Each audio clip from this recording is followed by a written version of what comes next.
A natural hazard is not automatically a disaster.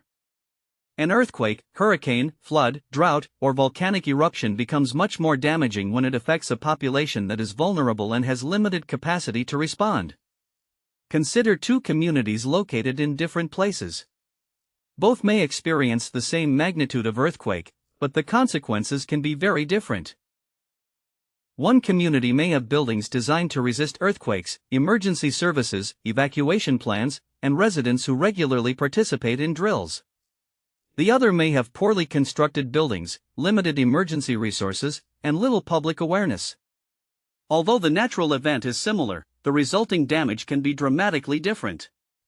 This distinction is important because it changes the way societies think about disasters. If disasters were caused exclusively by nature, there would be little people could do except wait for them to happen. In reality, many aspects of disaster risk can be reduced through planning and prevention. Building codes are one example.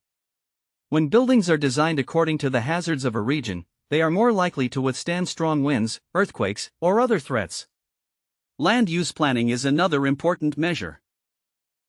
Avoiding construction in highly exposed areas can reduce the number of people and buildings at risk. Environmental protection can also help to disaster risk reduction. Forests can help stabilize slopes, wetlands can store excess water, and coastal ecosystems can reduce the energy of some waves and storms. Destroying these natural systems can increase vulnerability. Social and economic conditions matter as well.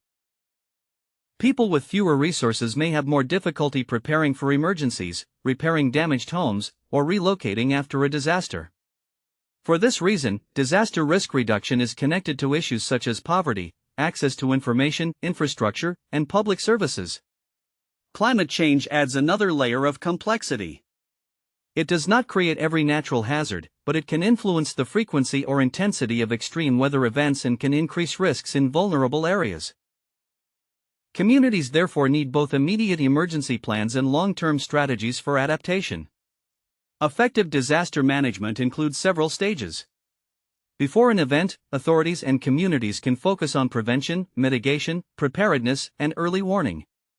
During an emergency, the priority is to protect lives and provide essential assistance. Afterward, recovery should not simply attempt to rebuild exactly what existed before. Reconstruction should reduce future vulnerability.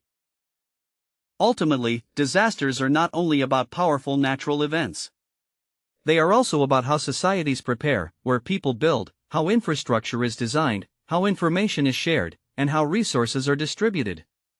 Understanding this relationship allows communities to move from simply reacting to disasters toward actively reducing risk.